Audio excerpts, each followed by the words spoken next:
Let's meet the first 4 contenders for the International Award.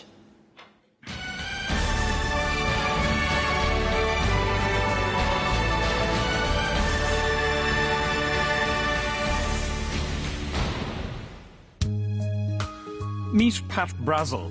He guided Eontech through the technology boom and out the other side. His business provides software solutions to banks around the world, and last spring it was acquired by Siebel Systems for nearly $130 million. I'm flattered to be shortlisted in the first place. I was more than a bit surprised, and I feel honoured by it. And I think you'll find that most of the entrepreneurs who you talk to, once in a competition, they want to win. You know, maybe some will be less forthright in saying that, but I do think that the nature of this, if you're in a competition, you know, if you're going to show up for the game, you got to compete in it. So I would like to win it. Hugh Cormican is the founder and driving force behind Andor Technology.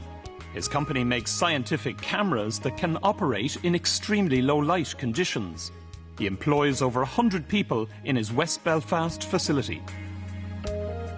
Although we are known well in our industry and globally, and people in our market, you know, would know us in Japan and know us in West Coast USA, we're not so well known close to home. And I think an opportunity for people locally to know who Andor is and what we do, and that there's such a great company there. I want to win. I want to win anything, but I particularly want to win for my company, Andor. Peter Fitzgerald leads Randox Laboratories, an Antrim company that's the first in the world to develop a unique biochip technology. Their breakthrough will allow more tests to be taken from a single blood sample, increasing the accuracy of medical diagnoses. Quite often people believe entrepreneurs are about making money, but I believe it's a creative process, and the key driver is the creation of something different, new, or how to change things and improve things in life. I believe the Ernst & Young Entrepreneurs of the Year Award in many ways is sort of like a thank you from society for making a contribution to society. When you develop an organisation and create 600 jobs in Ireland, you do put something back into the community. Meet Dermot Hegarty of Griffith College. Every year, 5,000 students pass through his doors, studying areas as diverse as law, media, computing and design. His enterprise has made a big impact on the educational landscape. I suppose, for me, what enterprise is about change. For us, the big challenge is to try and persuade other people to embrace or to agree to changes in the education system. It would be nice to win the award, but only if it were recognised that we had achieved the changes in education that we think can and should be achieved.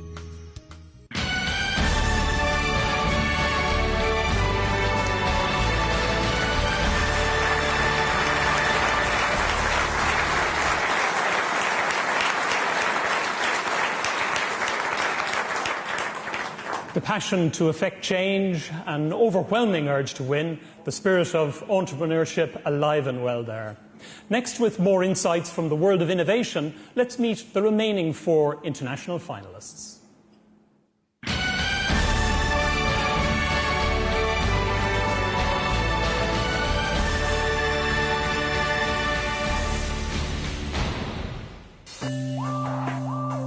Next up is Cormac Kilty.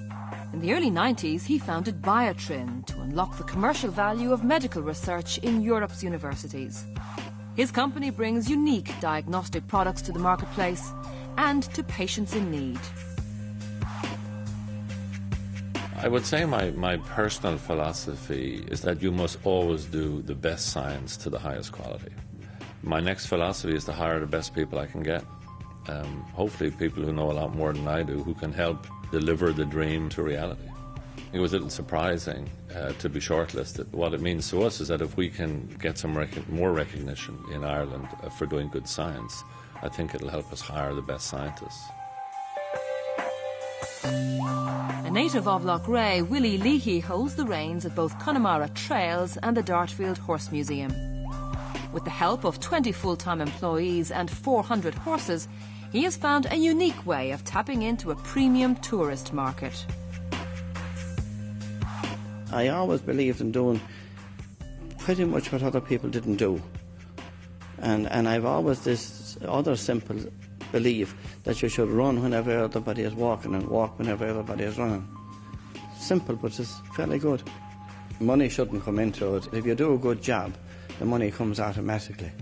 I'd love to win the competition, but I'm sure there are a lot better than me out there, probably. But we'll only have to wait and see, I don't know. Meet Pat McDonough. As the founder of Supermax, he was one of the first to bring American-style fast food to this country. Now, with his new enterprise, Claddagh Irish Pubs, Pat is reversing the winning formula, bringing Irish food and drink to places like Indianapolis and Detroit.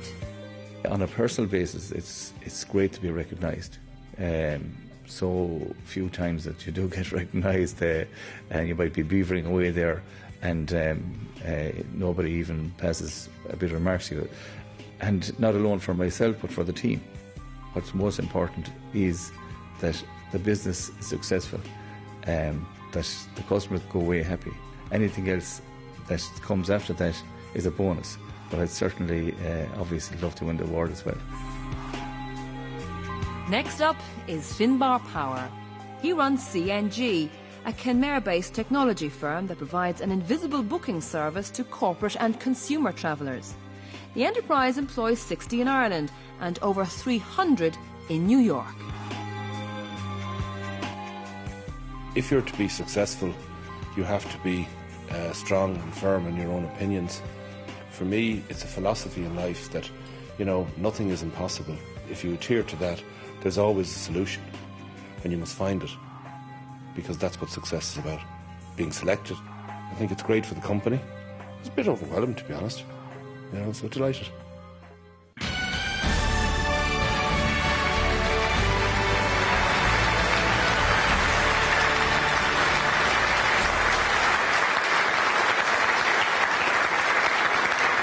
Joining us now to announce the International Entrepreneur of the Year, please welcome the Managing Director of the Irish Times, Maeve Donovan.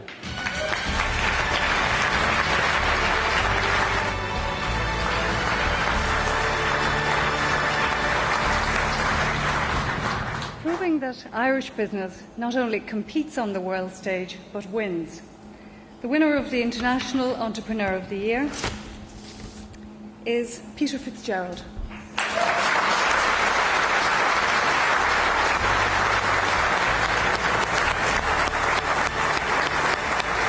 Peter Fitzgerald won this award because he showed classic entrepreneurial talent, growing a small start-up into an international biotech leader.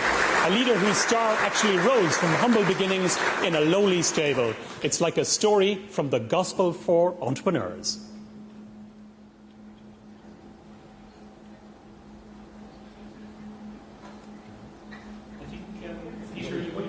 Say a speech.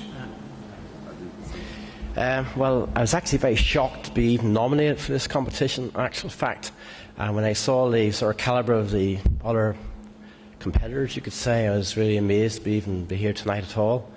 Anything which I have achieved or Randox have achieved has been through a team effort, both within the Randox company and also through the community in which we work in. I'd just like to give this opportunity to thank Ernst & Young and all the other sponsors for this wonderful competition. Thank you very much.